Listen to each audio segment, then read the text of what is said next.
Bonjour à tous, nous voici maintenant au cœur de notre retraite pour nous préparer à la Pentecôte, pour nous préparer à ce renouvellement par l'Esprit Saint. Alors nous allons, le thème de ce petit enseignement d'aujourd'hui est sur la prière avec l'Esprit Saint. Viens, Esprit Saint, et envoie du haut du ciel un rayon de ta lumière. Viens en nous, Père des pauvres. Viens, dispensateur des dons, viens, lumière de nos cœurs. Père des pauvres, oui, nous sommes des pauvres pour prier. Mais nous n'avons pas besoin d'être des experts en prière, puisque cela nous est donné. Vous savez, les réponses, on les trouve toujours dans la parole de Dieu. Et que nous dit la parole dans Romains 8, 26 ? L'Esprit Saint vient au secours de notre faiblesse, car nous ne savons pas prier comme il faut. L'Esprit lui-même intercède pour nous par des gémissements inexprimables. Et Dieu, qui scrute les cœurs, connaît les intentions de l'Esprit, puisque c'est selon Dieu que l'Esprit intercède pour les fidèles. Et dans Éphésiens 6, 18, faites en tout temps, par l'Esprit, toutes sortes de prières et de supplications. Nous ne savons pas prier comme il faut. Et même les apôtres qui avaient vécu avec Jésus, qui le voyaient prier, lui avaient demandé « Mais apprends-nous à prier ». Et quand Jésus, avant l'ascension, va quitter ses apôtres, il leur dit « Il vaut mieux pour vous que je m'en aille, car si je ne m'en vais pas, le défenseur ne viendra pas à vous. Mais si je pars, je vous l'enverrai. » Oui, le Saint-Esprit est un avantage pour nous, et en particulier pour la prière. C'est lui qui nous aide à prier parce que nous ne savons pas prier et nous ne savons pas ce que nous devons demander. Vous savez, souvent, on prie avec notre tête et pas avec notre cœur. Notre prière est souvent intellectuelle. On apprend des techniques de prière, on fait des efforts, on y met tout notre cœur, on essaie de surmonter la difficulté parfois en multipliant les paroles. Mais pourtant, Jésus nous dit, dans Matthieu 6, 7, « Lorsque vous priez, ne rabâchez pas comme les païens. Ils s'imaginent qu'à force de paroles, ils seront exaucés. »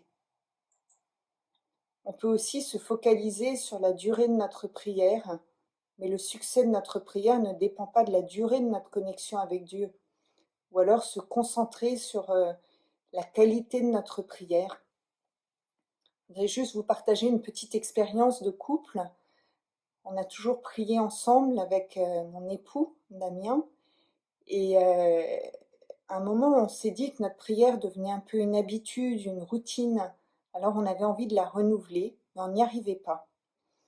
Et puis on a vécu une session pour couple, et au cours de cette session, en fait, on a reçu l'effusion de l'Esprit Saint. On a été renouvelés dans l'Esprit Saint. Et quand on est rentré de cette retraite, notre prière a été complètement transformée sans qu'on y fasse quelque chose. En fait, l'Esprit Saint venait prier à travers nous. Alors, demandons à l'Esprit Saint de venir nous renouveler à la Pentecôte. Mais pour cela, la condition en fait pour que l'Esprit vienne, c'est vraiment l'humilité du cœur, que nous nous reconnaissions comme des pauvres qui avons besoin de l'Esprit Saint. Vous savez, Jésus nous a dit, enfin Saint Paul nous dit, « Ne savez-vous pas que votre corps est le temple du Saint-Esprit qui est en vous, que vous avez reçu de Dieu, et que vous ne vous appartenez point à vous-même » dans 1 Corinthiens 6, 19. Alors, puisque nous sommes temple de l'Esprit Saint, descendons au fond de notre cœur et demandons à l'Esprit Saint de prendre les rênes. Jésus nous dit, quand tu pries, retire-toi dans la pièce retirée, la plus retirée, ferme la porte et prie ton Père qui est présent dans le secret. En fait, il nous invite à rentrer en nous-mêmes. Alors l'Esprit va venir illuminer notre intérieur, notre être intérieur, faire se mouvoir notre cœur, nous accorder la paix intérieure. Et pourquoi prions-nous? Nous prions parce que nous avons le désir d'entrer en relation avec Dieu, de nous rendre présents à lui, de vivre cette intimité avec lui et finalement de retrouver notre condition de fils ou fille de Dieu. Alors que fait l'Esprit Saint lorsque nous prions? L'Esprit Saint nous unifie. Vous savez, c'est comme si on avait toutes les pièces du puzzle en nous, mais qu'elles n'étaient pas emboîtées, et l'Esprit Saint va permettre qu'elles s'emboîtent. C'est lui qui unit tout notre être, cœur, corps, esprit. À l'origine, nous avons été créés sous le souffle de l'Esprit, et l'Esprit Saint nous recrée. Il nous fait retrouver notre vraie nature, notre vraie condition, en redevenant enfants, fils, enfants du Père, fils et filles bien-aimés du Père.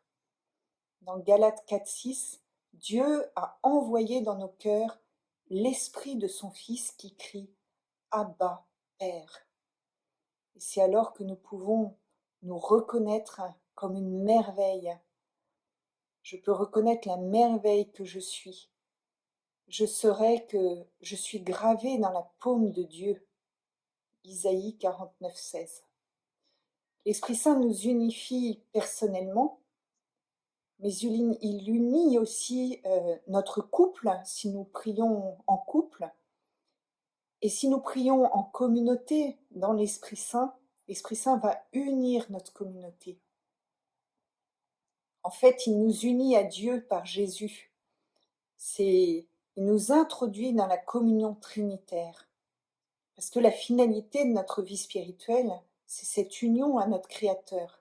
Et c'est l'Esprit Saint qui œuvre pour que cette union se construise et se développe, et qu'ainsi nous puissions agir selon le cœur de Dieu.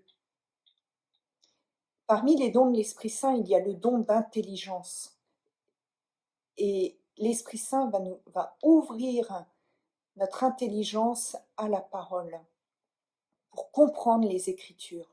Prenez le glaive de l'Esprit. Le glaive de l'Esprit, c'est la parole de Dieu.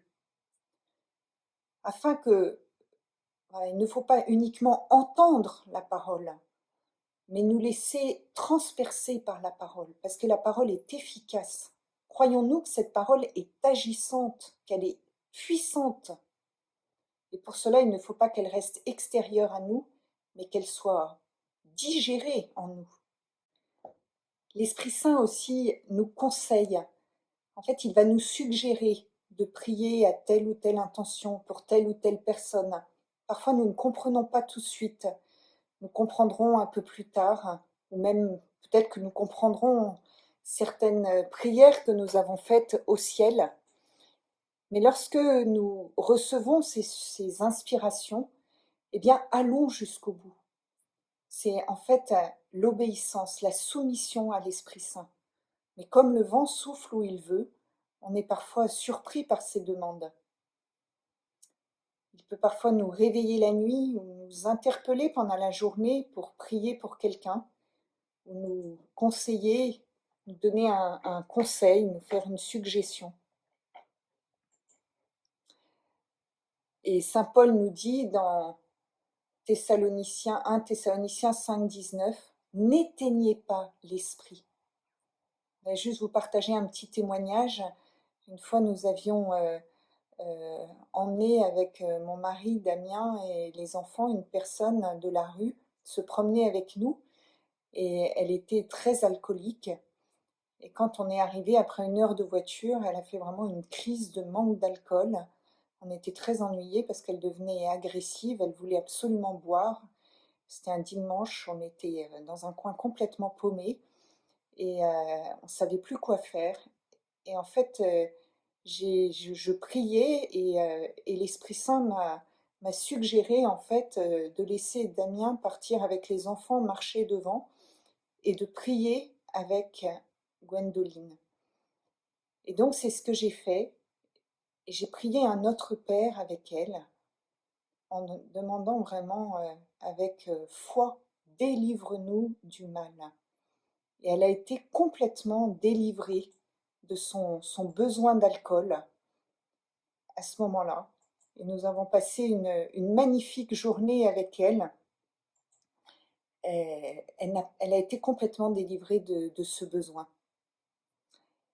L'Esprit Saint nous éclaire aussi sur ce qui a besoin d'être guéri, d'être sauvé en nous, pour le présenter à Jésus. Il va travailler nos pensées pour ne plus penser à la façon du monde, mais pour que nos pensées obéissent à la parole du Christ.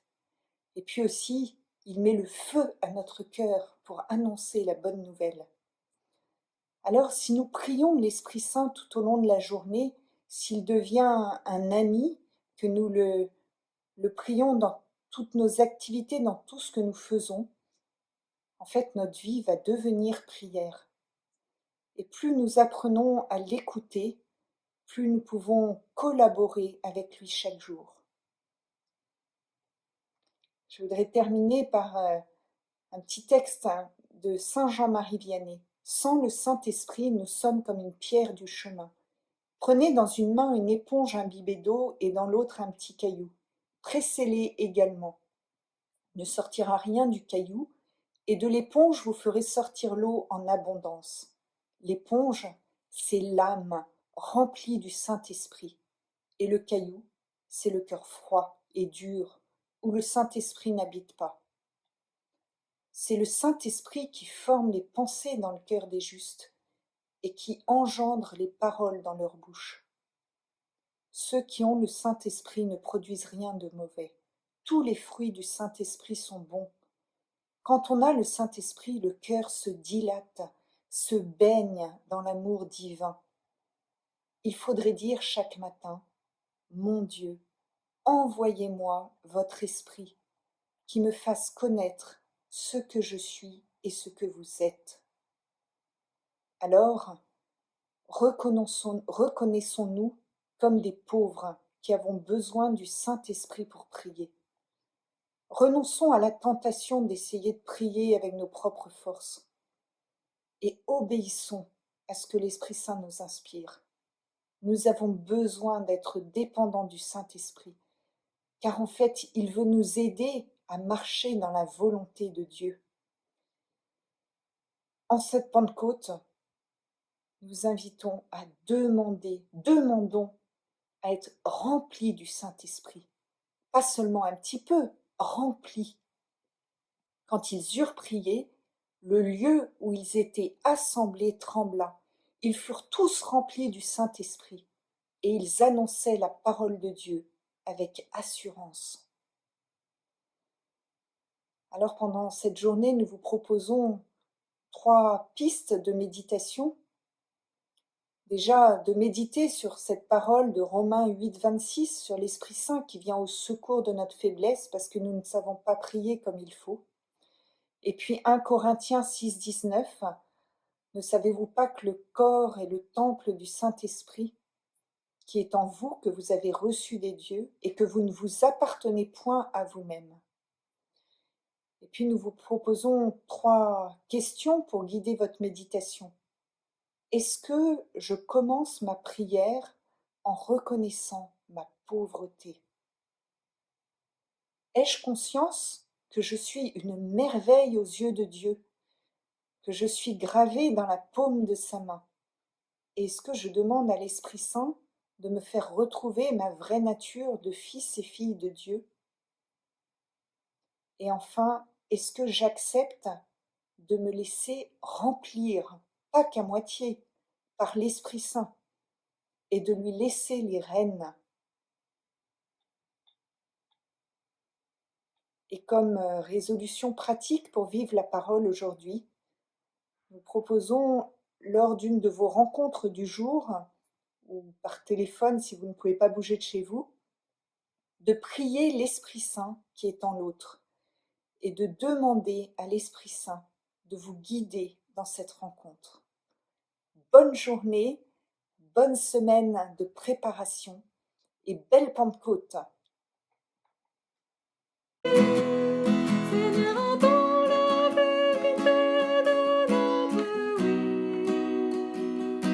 Bien lumière, bien heureuse, remplie jusqu'à l'intime.